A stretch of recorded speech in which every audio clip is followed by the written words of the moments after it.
Bismillahirrahmanirrahim. Assalamualaikum warahmatullahi wabarakatuh. Dan salam sejahtera. Kita bersua lagi dalam Syarah Meja Bulat. Saya Ali Iskandar.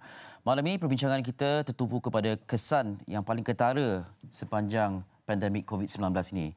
Yang paling kita nak bincangkan, yang paling penting sekali ialah bagaimana masa depan yang kita caturkan selepas pandemik COVID-19 ini. Antaranya ialah kehilangan pekerjaan. Jadi malam ini kita akan turuti kisah beberapa individu dan bagaimana mereka mengharungi kehilangan pekerjaan dan menyara kehidupan dengan segala yang perlu ditempuhi. Kita mulakan dengan dua individu yang berada dalam sektor paling terkesan, sektor perhotelan dan juga sektor penerbangan. Anas dan juga Rara. Kedua-dua melalui pengalaman yang sama, diberhentikan kerja secara serta-merta. Jadi ikuti kami dalam bincangan pada malam ini berkaitan hilang kerja.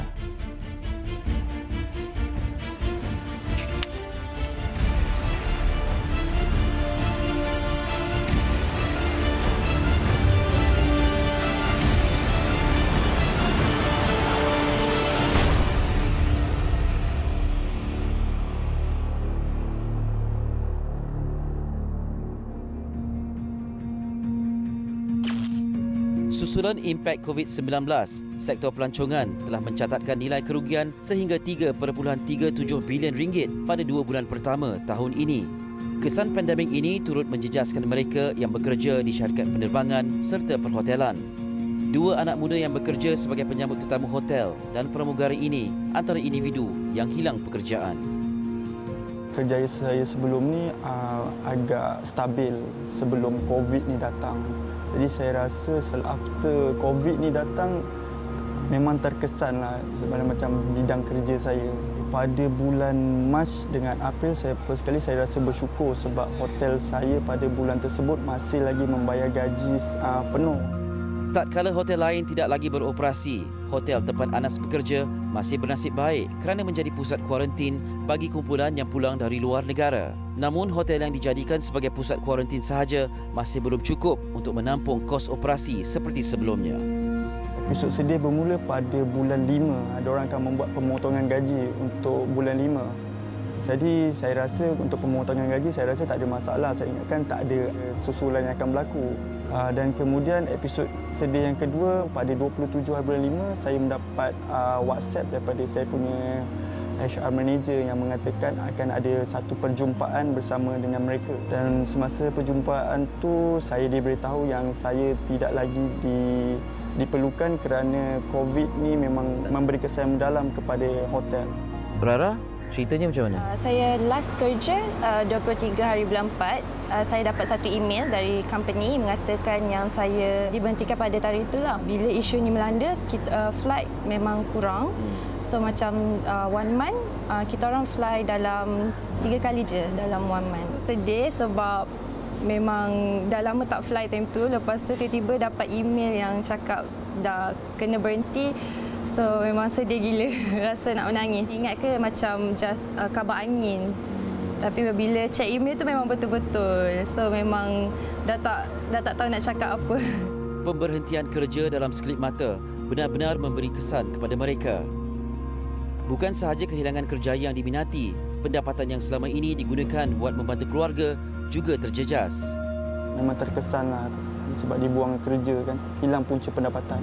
Sampai sekarang masih lagi rasa sedih sebab macam yang ni je salah satu punca rezeki saya. So bila dah tak ada ni saya macam dah tak tahu mana arah tuju. Biarpun berat untuk diharungi, Anas dan Amira tidak patah semangat dalam berencana masa depan masing-masing. Next month baru start cari kerja lain. Saya tak kisahlah kerja mana asalkan ada kerja.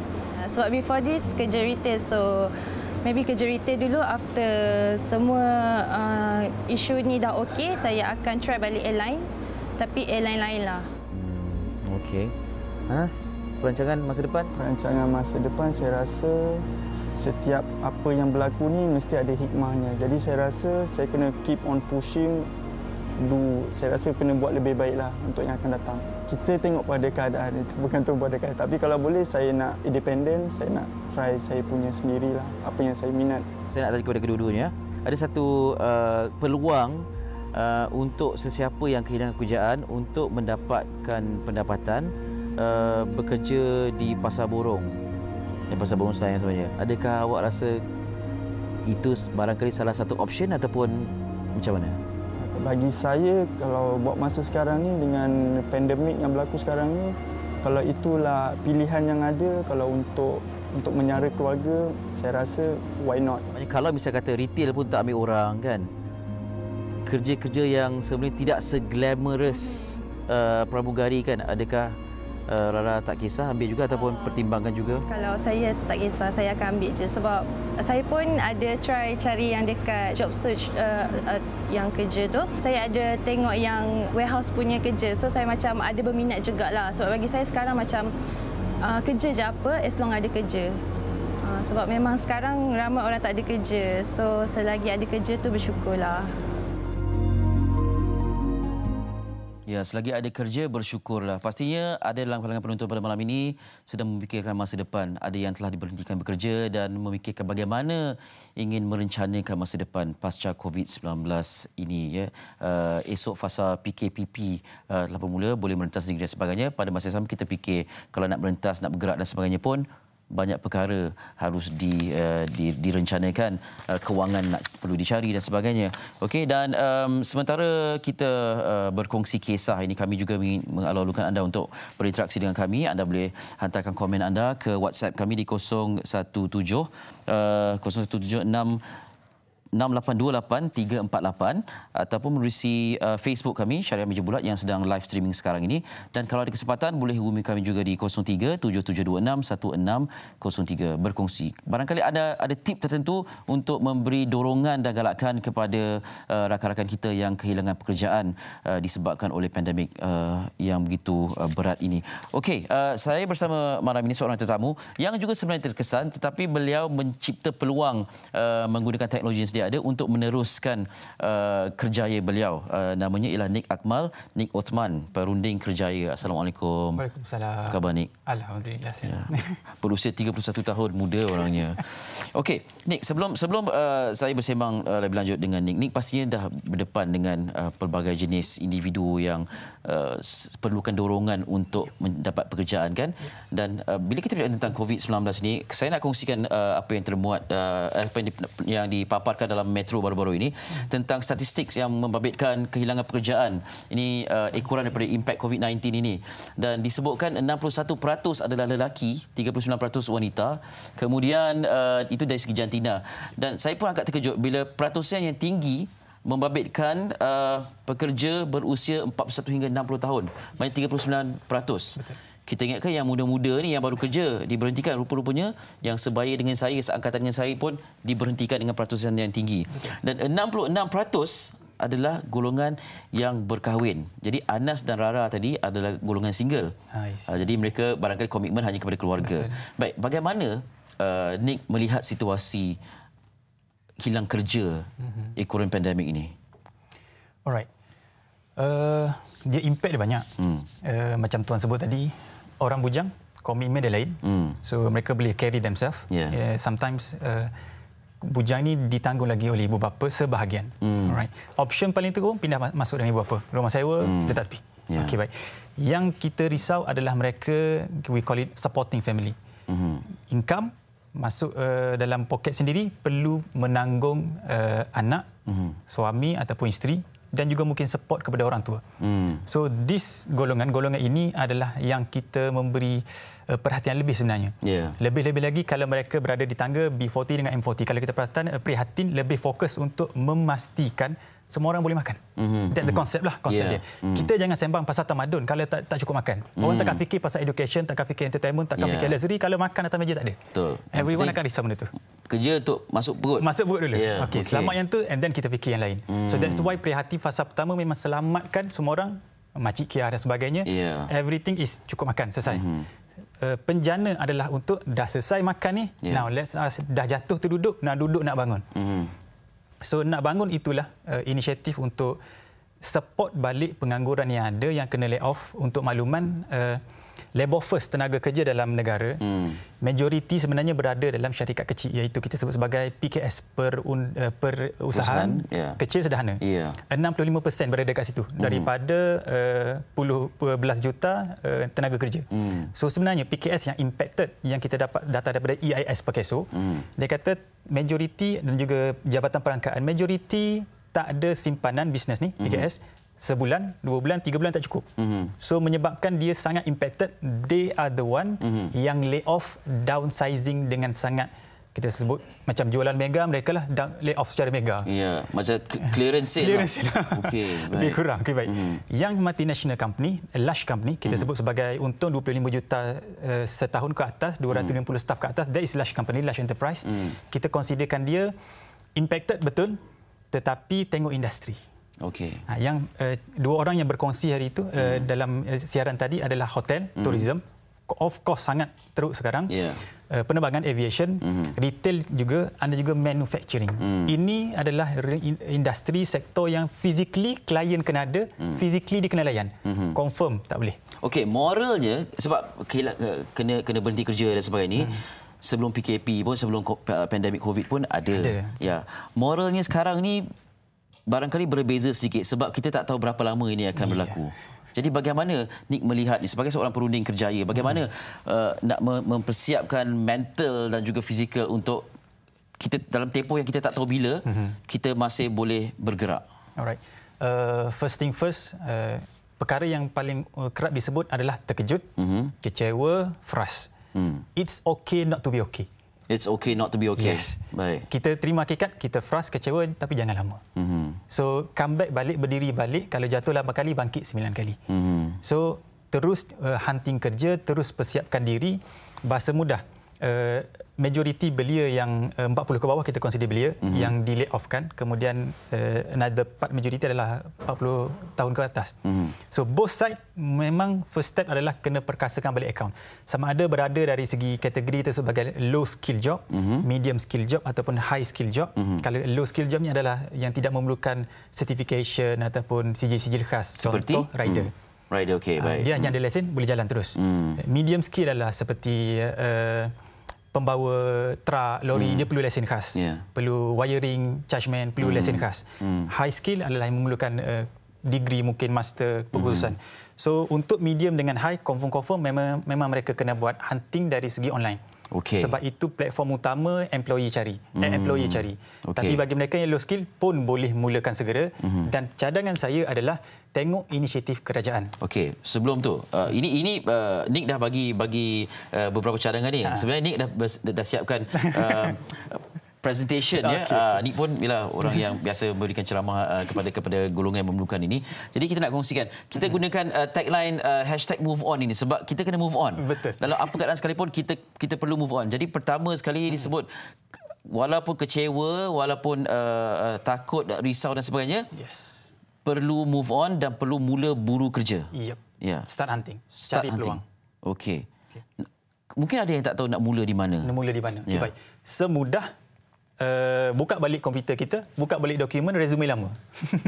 Resume lama kita yang tak pernah update dulu. Okey, it's time untuk update balik. Kemudian online profile iaitu job portal. Kita pernah subscribe dulu, Lina menghantui kita kekosongan. Okey, sekarang kena berbaik balik dengan Lina. Mereka yang subscribe enroll dengan Jobstreet akan tahu. LinkedIn kena aktifkan balik, mau kerja ke Monster, Indeed, everything you need to start activate balik. Kenapa? Beri signal, angkat bendera. Wahai rekruter, wahai syarikat, saya cari peluang. ONO, open for new opportunity. So, indikator mudah, orang dah tahu, okey, dia ni terbuka, tengok bidang dia. Mudah. Dan kita pun hantar, benda itu adalah AI lah. So, automatic dia masuk dalam database. Anything yang related, kita akan dapat notification untuk apply. Now. Okey, Nick, Chop, itu kepada yang dah biasa dah ada LinkedIn account dan sebagainya, dah biasa dengan Jobstreet.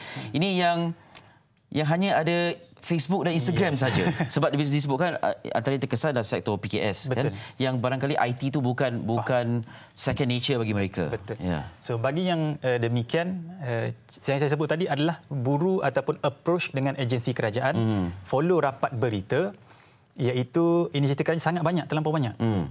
Antara yang aktif adalah Menteri Wilayah, kita perasan. Dia gantikan dekat memberi gelandangan pekerjaan dengan gaji 2,000. Yang mohon pun macam-macam. Fresh grad ada, yang lebih veteran ada. Kemudian di Pasar Selayang, apabila bukan warga negara yang berniaga dekat sana dikuarantikan, dipindahkan, maka warga negara yang penuhkan.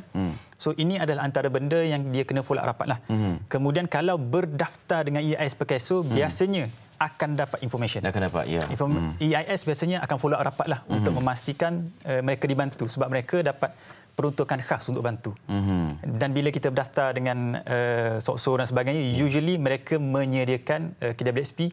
Bila kita lay off, dibuang kerja, hilang pendapatan, mereka maklum bila tengok kita notify mereka dan usually mereka akan kontak kita. Sebab itu banyak agensi yang terlibat secara langsung, terutama bila penjana dilancarkan. Penjana adalah satu benda yang menjana betul lah. Alright. Okey, jadi secara ringkasnya, nombor 1, terus buru kerja dan kemaskini resume dan juga profil. Ini kepada dah biasalah, dah savvy dalam hal ini. Dan kemudian nombor 2, kenal pasti bantuan dan inisiatif disediakan kerajaan. Ini sangat-sangat penting. Sebab maklumat sering diberikan di media massa, termasuklah di media sosial. Kadang-kadang kita dapat WhatsApp, SMS pun kita dapat juga kan. Dan ketiga ialah tambah nilai. Okey, ini penting juga, tambah nilai. Yes. Tambah nilai adalah benda yang berlaku sebab kita kena faham. Consumer behavior berubah. Contoh, PKP tak boleh keluar rumah, semua berkurung dalam rumah. Bagaimana nak compensate, nak ganti masa yang sepatutnya kita lepak keluar? Digital. Orang spend dekat digital. So, pengguna punya behavior, pattern dia berubah daripada berjalan, dia berjalan digital. Daripada membeli luar, membeli digital. Oleh itu, pattern itu berubah. Business plan kena ubah, skill dalam bisnes pun kena berubah. Kalau dulu layan customer depan-depan, sekarang macam mana layan customer online? Dulu customer layan depan-depan, macam mana layan customer panggilan? Oleh itu, di pihak penjana, dalam inisiatif penjana ada dia menyediakan 2 bilion untuk upskilling, bahasanya adalah kemahiran. Bengkel latihan untuk upskill kemahiran ataupun juga cross skill. Upskill ni adalah lebih mahir dalam bidang. Contoh dia customer service. Contoh dalam aviation lebih mahir untuk upskilling. Cross skilling adalah memberi skill set yang baru. Ini tak boleh kita nafikan. Digital berubah, method berubah, norma baru berubah, kita perlukan skill set yang baru. Skill set lama mungkin 50% je relevan. Kita need another 50% yang lebih relevan. So itu adalah cross skilling. Ini akan dijayakan oleh banyak agensi. Kalau Bumiputera, PUNB, MARA, Magic, MDEC sangat banyak. So kita boleh approach agensi ini. Kalau boleh, kalau anda kenal mereka yang mungkin bukan teknologi savvy, kongsikan dapatan-dapatan agensi mana yang mereka perlu approach. Bagi contact number. Mereka just call, confirm pihak agensi akan ambil kontak, selesai. Dia akan follow up. Ini poin yang sangat penting. Kadang-kadang mungkin kita tak tertangkap apa yang Nik kongsikan sebab banyak inisiatif, banyak bantuan, banyak cara untuk kita belajar meningkat kemahiran diri. Masa fasa PKP pun kita belajar masak, kita belajar berniaga dan sebagainya. Kita ada kapasiti untuk berbuat seperti itu. Boleh nak belajar. Dan kalau tempoh PKP ni kita banyak menghabiskan masa di media sosial semata-mata, maknanya kita ada peluang juga atau ada kapasiti untuk mencari rujukan-rujukan ini juga kan. Okey, sementara menunggu respon daripada pihak-pihak ini, barangkali digalakkan juga untuk mencari pekerjaan secara offline lah. Kita nak kongsikan satu sampel ini. Beliau ni punya satu pekerjaan yang berbeza, tapi disebabkan PKP tak ada pekerjaan dan bekerja di Pasar Borong. Yang mendapat perhatian ramai juga sebenarnya. Namanya Syah, mari kita saksikan. Hai, Assalamualaikum. Nama saya Muhammad Syahrizal bin Sharun. Umur 25 tahun. Berasal daripada Batu Cave. Bekerja di Pasar Borong Kuala Lumpur ni baru dalam seminggu lah. Pada awal saya dapat job untuk Pasar Borong ni, saya search dekat Facebook. Saya nampak satu iklan job di Pasar Borong. Menguntungkan. Why not kan? So saya pun cuba. Sebelum ni, kalau ikutkan, saya bekerja sebagai freelance contractor di Melaka dan sebelum-sebelum tu ada juga kerja-kerja office. Masa saya first saya ceritalah dekat kawan-kawan saya nak bekerja dekat pasar. Kawan-kawan saya macam pandang saya jelek lah. Macam, kenapa kau nak kerja pasar kan? Banyak lagi kerja-kerja lain. Bagi saya, dia bergantung dekat orang. Sama ada orang tu sanggup ke tak sanggup. Saya terima lah. Lagipun rumah saya dekat satu. And then minat untuk bekerja masa PKP ni satu jugalah. Apa reaksi orang, apa komen orang, saya buat hal saya sendirilah. Sebab saya memang saya nak. saya cuba untuk cari benda baru, bidang baru.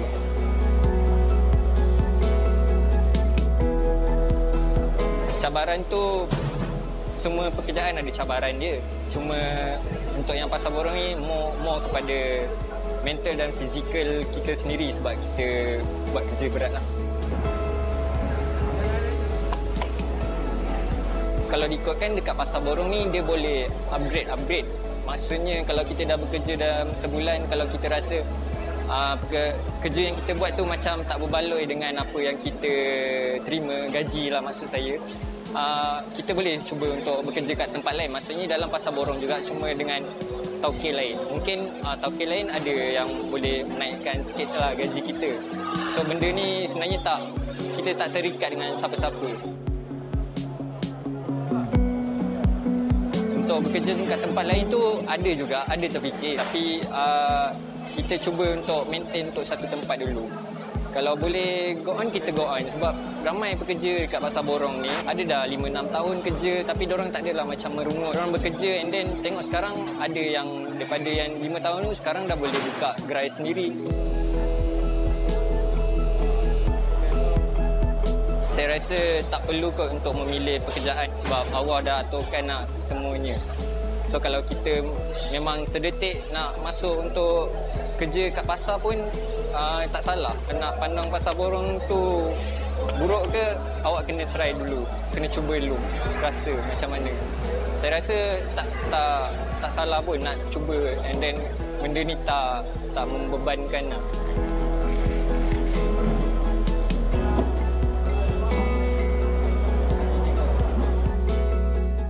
Okey, itu kisah tentang Syah yang bekerja di pasar borong. Dan ia membawa kepada soalan daripada penonton melalui WhatsApp ini. Barangkali Nick boleh berikan pencerahan.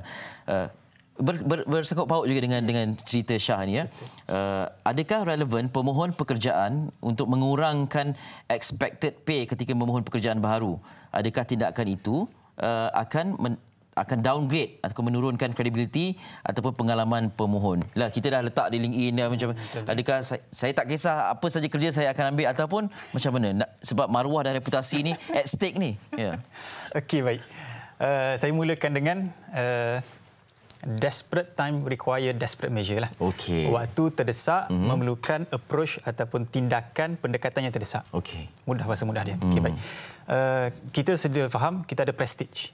Ini level kita. 5 tahun, 6 tahun. Ini level aku. Tiba-tiba datang pandemik, lay off and then perlukah aku turun di sini? Jawapan dia adalah tanya diri sendiri. Are you willing? Sebab ini untuk survival. Kalau anda memikirkan tentang survival, sebenarnya dia tiada ada istilah maruah atau tidak maruah. Saya percaya dengan itulah. Saya percaya selagi mana dia kerja halal, anda membuat kerja mulia bagi support pada keluarga, that's it. Okay, nah, isu dia adalah mungkin dia rasa rugi tempoh bekerja ataupun mungkin dia nak ada peluang tak lonjak balik. So negotiation, berunding dengan majikan datang waktu tu. Okay, mungkin dalam tempoh 2020, yes, you put your effort there, letak usaha di situ. Namun selepas itu kita dalam perbincangan tu boleh bagi tahu after that apakah ada ruang untuk dapat yang selayaknya. Sebab kita faham kalau mungkin PKS dia ada kekangan tertentu. Nak recover dulu, nak pulihkan dulu. Baru dia boleh fikir untuk kembangkan bagi allowance sebagainya. Tapi untuk multinational company, kebiasaan mereka sudah ada tanggungan yang spesifik. So perkara ini mungkin tidak berlaku pada large company, syarikat besar. Ini mungkin berlaku pada fasa-fasa yang sederhana dan kecil lah. So saya tak berani nak kata ambil ataupun saya tak berani kata tolak. Kena kembali pada individu. Boleh jadi, contoh saya ambil example, minyak pernah jatuh dulu, oil per barrel, tidak seteruk yang baru ni lah. Apa yang berlaku? Lay off ramai-ramai. Jurutera yang bergaji 5 figure, contoh saya ambil contoh 20,000 dibuang. Apa yang berlaku? Setahun kemudian syarikat yang sama offer position yang sama, orang yang sama, tapi cut 15K, 12K. So itu adalah macam mana dia nak control cost. Sebenarnya itu juga mungkin berlaku kali ini. So kena tengok juga industri yang tuan berada. Saya tak berani cakap secara umumnya begitu, tapi secara spesifik lagi industri lah. Ya, itu dia. Bermakna maruah ini bukan hanya kepada berapa banyak degree anda ada, berapa lama pengalaman anda bekerja, tapi barangkali boleh lihat maruah tu sama ada anda bekerja ataupun tidak, ada pekerjaan atau tidak pada saat yang genting ini. Nick, terima kasih banyak-banyak atas perkongsian. Ya, insya-Allah kalau ada masa datang lagi ya. Ya. Terima kasih banyak-banyak perunding kerjaya kita Nick Ahmad, Nick Akmal, Nick Osman, anak muda yang juga sedang berusaha untuk memastikan beliau cemerlang dalam perundingan kerjayanya. Kalau nak hubungi Nick macam mana? Ada portalnya ataupun ada di social media, YouTube, Instagram, Facebook di Career Cube. Career Cube ya. Career Cube. Okey, nak cari kerja, nak dapat kerja, dapatkan perunding daripada Career Cube. Terima kasih banyak sekali lagi. Kita nak berehat seketika. Tadi cerita tentang kebanyakan orang bujang. Lepas ini orang yang dah ada keluarga, dah ada anak 2 orang, kemudian dah ada kerjaya profesional sekian lama, tiba-tiba sektor itu diberhentikan operasi dan macam-macam benda tak boleh buat, terpaksa melakukan kerja lain untuk menampung keluarga. Selepas ini dalam Syarah MJ Bulat.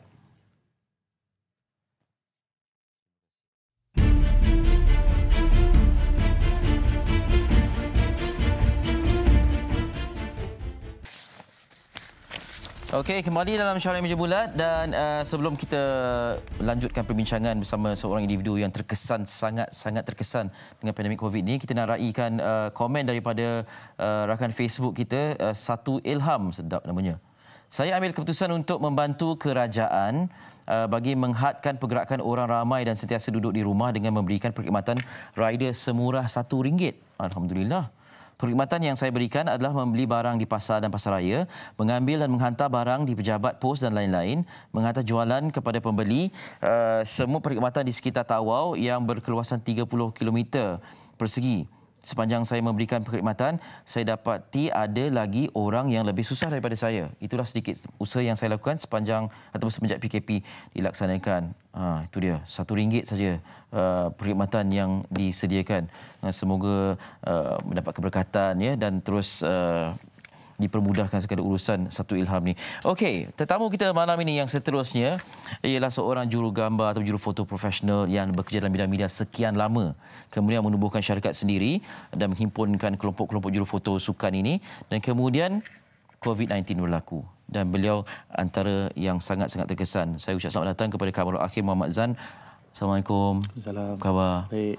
Cerita anda meninggalkan kesan kepada ramai, termasuklah saya. Saya pun tak sangka sebegitu rupa dengan kegahan syarikat anda tu. Okey, sebelum kita cerita tentang apa yang anda usahakan sekarang ini, mari kita throwback sikit latar belakang Kamarul Akhir ni. Alright. Ya, sebelum ini apa yang anda lakukan? Sebelum ni saya jalankan agensi foto saya sejak 2014. Jadi sebelum COVID ni okey je. Tapi bila dah sampai awal tahun 2020 ni memang terkesan lah. Sangat-sangat terkesan. Jadi kita kurangkan overhead semua. Kita tukar pada online business. Baik. Sama juga macam Asiana, cuma kita buat food business. Baik, okey. Sebelum masuk food business tu, business venture yang baru ini, okey, ini antara gambar-gambar Kamarul dan juga rakan-rakannya yang boleh kata all access lah di stadium semua ya. Ya, dan bidikan-bidikan gambar yang dimuat naik dalam media sosial dan juga di akhbar-akhbar terpilih khususnya yang berkaitan dengan sukan-sukan yang berprestij dalam dan juga luar negara. Katanya sepatutnya terbabit dengan Tokyo Olimpik juga. Ya. Kita dah pergi ke Jepun tahun lepas. Tahun lepas untuk media review. Dah start book, nasib tak bayar lagi. Okey. Kalau bayar tu susah sikit lah. Ya. Tapi masa tu dah rasa macam okey, dah ada projek dah. Ke macam mana? Masih tunggu few things lah. Okey. Certain finalized date semua. Okey, baik. Jadi 2014 sampailah COVID berlaku. Acara sukan tidak ada, dibatalkan semua. Jadi tidak ada gambar yang boleh diambil. Kedai pun tutup. Tutup kedai sementara waktu. Tutup kedai sementara waktu. Okey, dan business venture baharu ini yang sangat unik sebenarnya, serunding ya.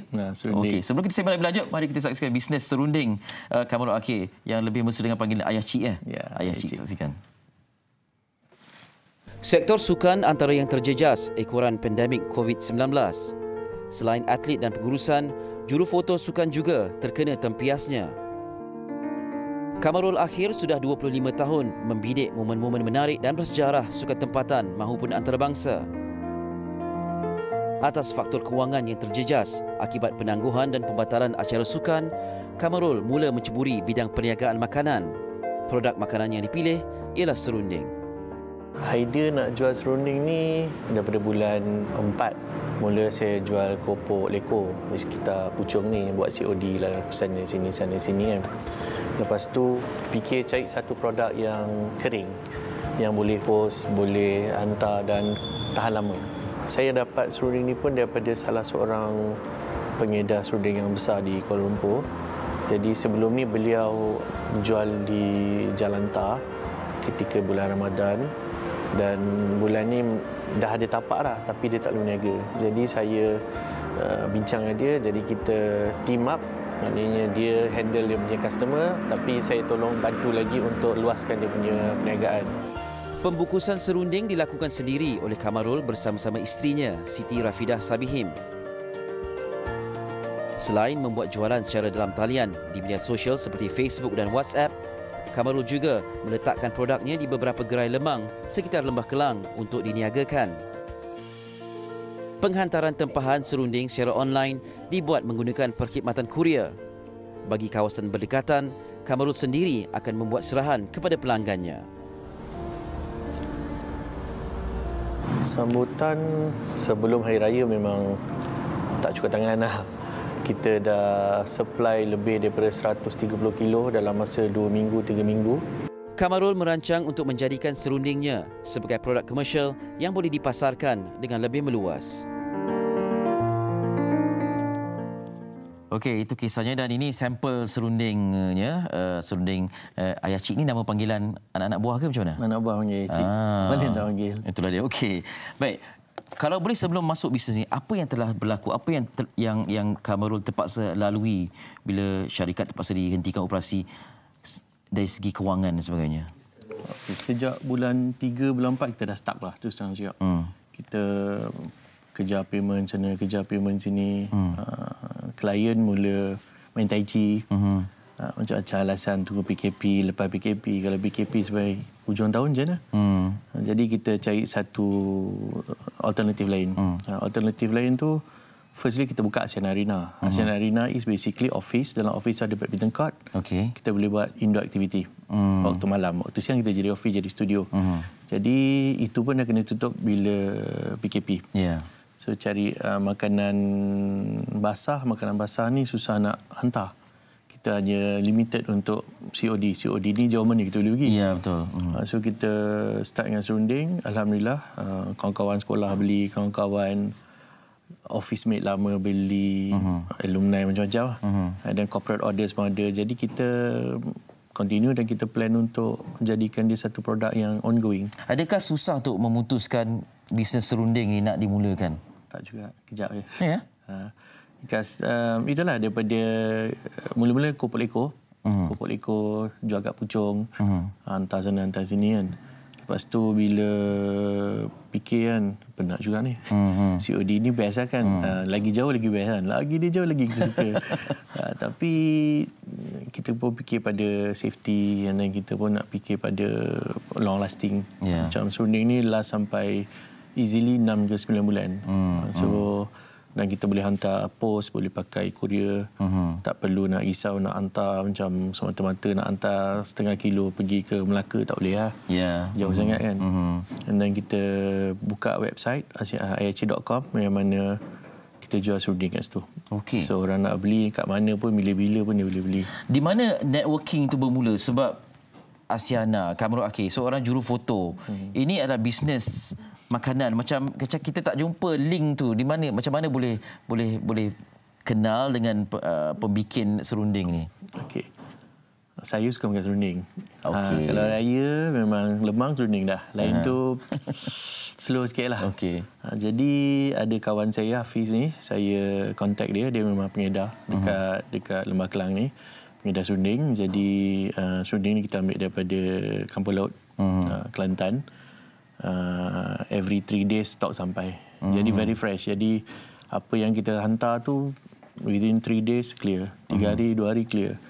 Then from there kita tengok, kita plan untuk expand lagi lah. Daripada hantar kat kedai lemang, kita ingat lepas ni kita nak start hantar kat kedai-kedai minimarket ke, pasar raya kecil, kita start tengok lah something. Okey, maknanya mereka juga pengusaha serunding pun terkesan jugalah dengan PKP. Sangat terkesan sebab sebelum ni memang sebelum raya memang meriah lah. Kalau ikutkan dekat tempat proses serunding tu sehari, kalau sebelum ni, kalau sebelum raya 6 orang 8 orang kerja. Tapi bila kurang order ni dah jadi 4, jadi 2. So dengan ada consistent order daripada kami dan kita pun ada good sales, pihak sana pun dapat benefit juga. Jadi tolong sesama ni lah ya. Tolong sama-sama. Kita jaga kita lah. Kita jaga kita. Ya. Bagaimana dengan rakan-rakan juru foto lain yang di bawah syarikat? Adakah mereka juga di kebanyakannya dalam Asiana ni kita ada mostly is stringers. Okay. Previously kita ada staff. Until last November kita tak continue contract because business is not very good. So kita yang mana part-timers tu, stringers tu, kita ongoingnya kita bagi support, yang kita bagi diorang jadi dropship. Jadi diorang tu kerja diorang ambil order je. Hantar kita dan kita buat packaging, kita yang buat delivery. Jadi sedikit sebanyak pun at least kita boleh bagi good profit for them, good margin commission. Okey, jadi kawan-kawan pun dapat dibantu juga. Kawan-kawan pun dapat cari makan sikit. Cari makan sikit, ya. Ini antara usahanya. Sebab kalau ikutkan masing-masing fikir perut sendiri saja. Adakah ini sebahagian daripada strategi bersama ataupun Kamarul yang fikirkan dan rope in kawan-kawan yang lain juga? Saya dengan isteri lah. Kita orang duduk tengok dinding kan, apa nak buat kan, tak tahulah. Kalau nak tunggu sukan ni, alhamdulillah lah. Kalau ikut kementerian, by next week dah boleh operate balik. Tapi tak salah pun buka cabang baru untuk bisnes. Jadi this one will be ongoing until Raya Haji. Kita plan untuk throughout the year. Okey. Jadi siapa-siapa yang rasa nak lemang tu, carilah Ayah Cik. Baik, okey. Kita nak berehat seketika. Lepas ni masih nak bersama dengan Ayah Cik ni. Nak bertanyakan bagaimana, apa antara pengorbanan yang terpaksa ditempuhi. Sebab setengah orang bila tak ada kerja tu terpaksa let go. Ada nak bayar hutang bersusah kan, kena jual itu dan ini dan sebagainya. Adakah Ayah Cik perlu juga berbuat demikian dan bagaimana? Dan kita nak cerita tentang maruah sebagai seorang profesional ini di mana diletakkan untuk menjual serunding ini selepas ini dalam Syarah Meja Bulat.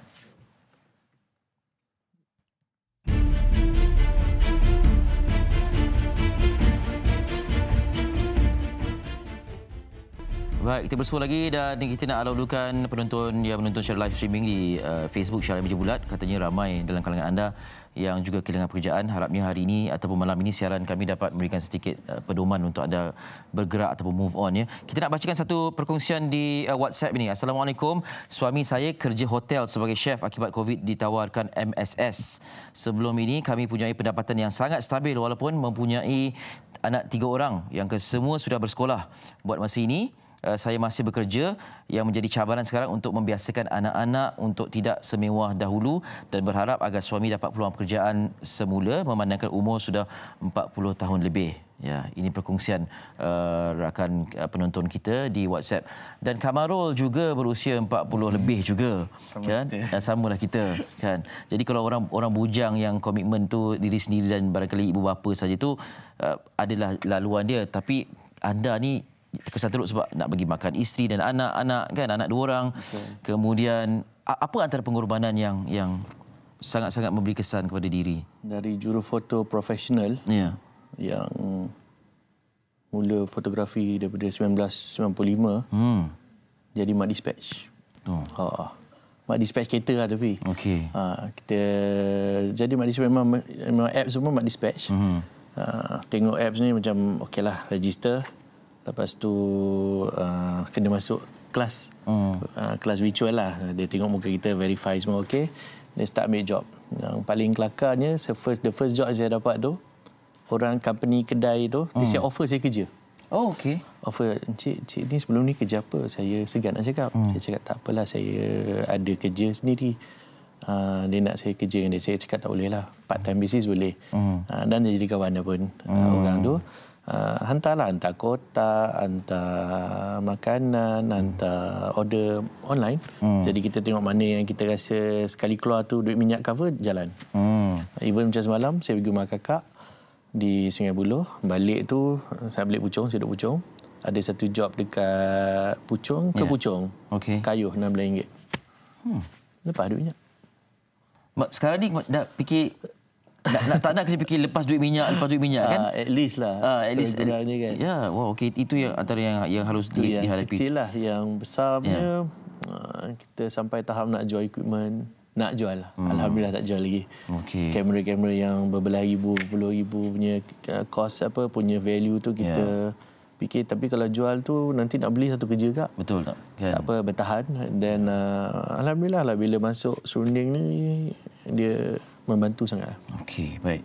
Kita nak bersama tetamu berikutnya tapi menerusi panggilan video sambil bersembang dengan Kamarul ni. Ustaz Muhammad Zarifi Muhammad Daud di talian. Hello, Assalamualaikum Ustaz. Waalaikumsalam warahmatullahi. Saudara Eli, apa khabar? Alhamdulillah sihat adanya. Ustaz sihat? Alhamdulillah, syukur. Malam ni saya rasa sangat termotivasi bila mendengar Saudara Eli, Saudara Kamarul, ayah cik kita. Alhamdulillah, banyak ilmu saya dapat malam ni. Ya, Alhamdulillah. Saya pun terinspirasi dan saya rasa segan dengan orang-orang yang berjiwa besar ini meneruskan penghidupan mereka. Ustaz, tadi dikongsikan tentang situasi mereka ni, termasuklah ayah cik sendiri ini. Kita bercakap tentang pekerjaan dan ramai orang takut, marah, sedih dan sebagainya dan menyalahkan pihak lain saja kerana mereka kehilangan pekerjaan. Dari sudut Islam, apa yang boleh Ustaz kongsikan?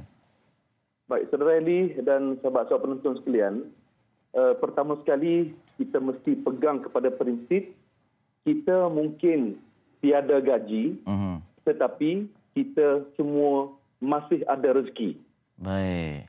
Maksudnya rezeki bukan setakat gaji, bukan setakat duit ringgit semata-mata, tetapi rezeki lebih luas daripada itu. Umur, usia, Allah berikan kepada kita keluarga, rezeki, suami, isteri, anak-anak, itu semua rezeki. Kebahagiaan juga rezeki, satu.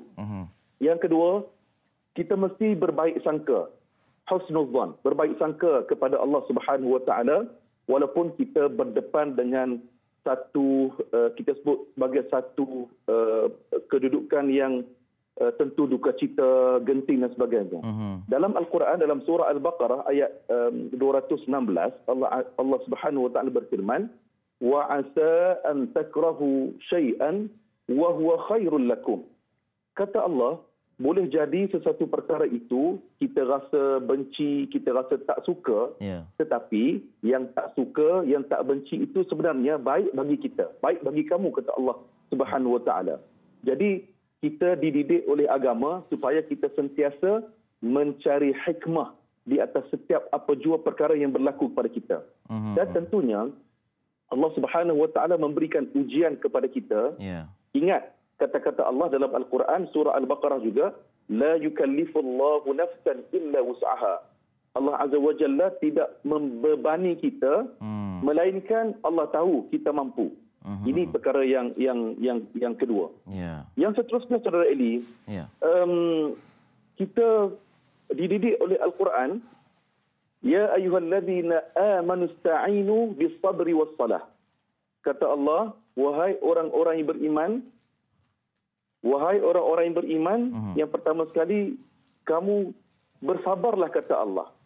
Kamu cari solusi atas masalah yang Allah berikan kepada kita dengan bersabar, satu. Dan yang kedua, bisabri wassalah. Dan yang kedua, kita bersalat. Para ulama tafsir bila mentafsirkan ayat ini, perkataan wassalah itu ialah maksudnya kita mesti menjaga dan memelihara salat fardu yang 5 waktu itu. Subuh sampai Isyak, jangan kita tinggalkan. Makin kita berada dalam keadaan yang sukar sedikit pada waktu ini, makin kita kena hampir, makin kita kena dekat dengan Allah Subhanahu Wa Taala. Innallaha ma'as sabirin. Sesungguhnya Allah bersama dengan orang-orang yang sabar. Saudara Eli, saya sangat teruja bila ayah cik tadi kan, dahulunya seorang juru foto yang hebat. Sekarang ini dengan suasana pandemik COVID-19, beliau membuat keputusan yang sangat penting dalam hidup beliau.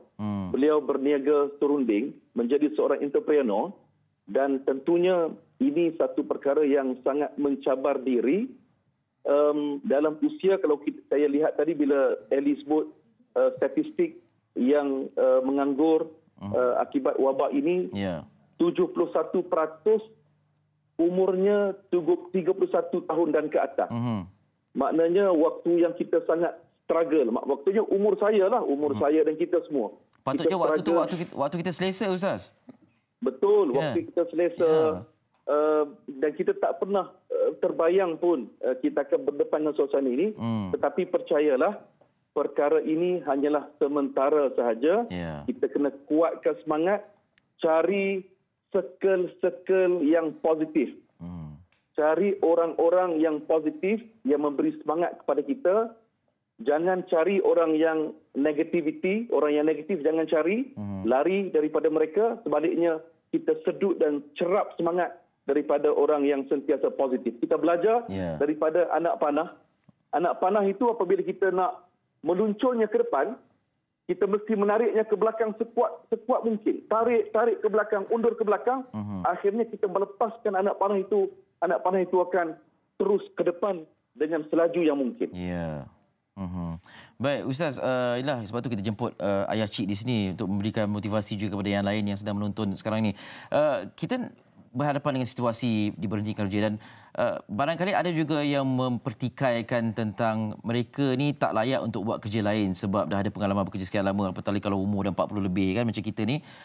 Kemudian kenapa saya perlu buat kerja-kerja lain? Tapi ada juga golongan yang sanggup, malah ada yang sanggup mengutip sampah di premis orang lain, yang menjual lemang dan sebagainya, menjual perkakasan dan juga menjual serunding, kan, yang sanggup keluar daripada keselesaan, prestij dan juga reputasi ini. Apa komen Ustaz?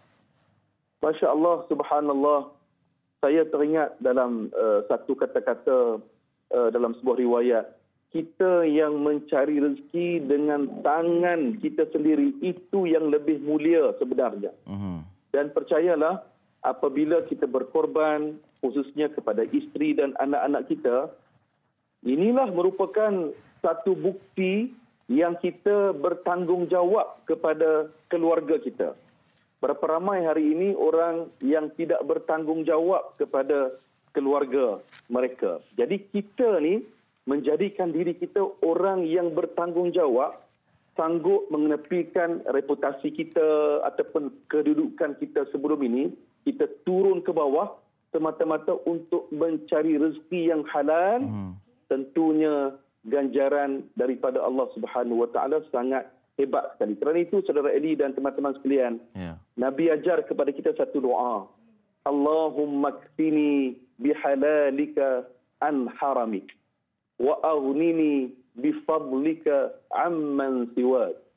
Kata Nabi SAW, doa ini, ya Allah, tolonglah Engkau cukupkan rezeki aku yang halal ini, ya Allah.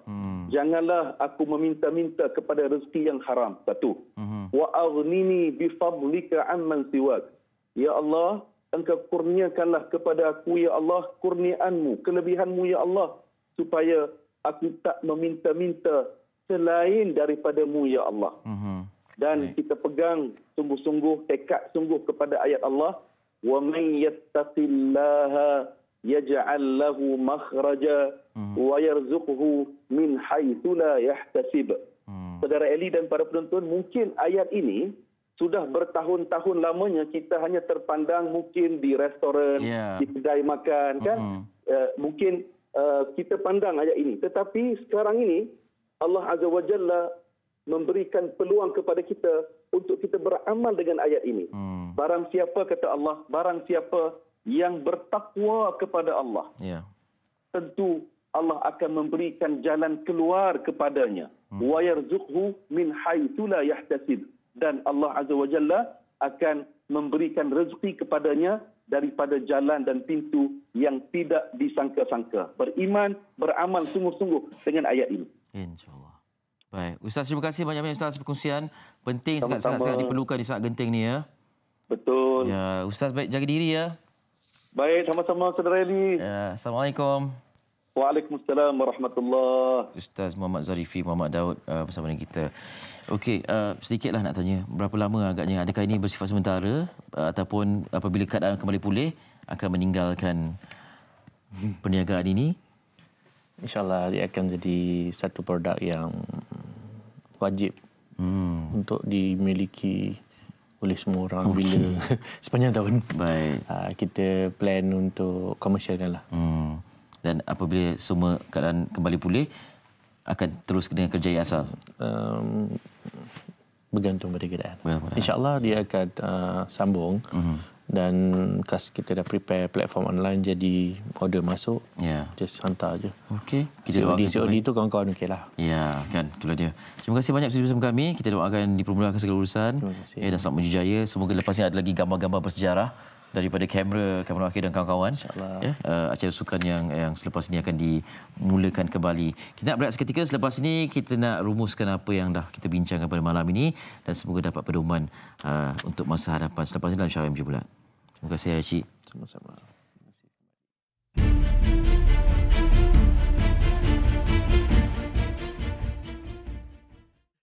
Okey, kita sampai penghujungnya dan saya nak kongsikan titipan daripada Siti Norbiha dari Facebook ini. Saya telah kehilangan kerja hampir setahun. Alhamdulillah Allah bagi rezeki, suami masih berpeluang bekerja. Alhamdulillah. Untuk bangkit juga mengambil masa, macam-macam kerja dah dibuat. Saya doakan yang mengalami situasi ini terus kuat, semangat. Allah ya Razzaq yang memberi rezeki. Mudah-mudahan ya, kita harapkan daripada apa yang kami kongsikan ini dapat sedikit sebanyak memberikan anda motivasi untuk mencari ruang dan peluang untuk mendapat pekerjaan, ya.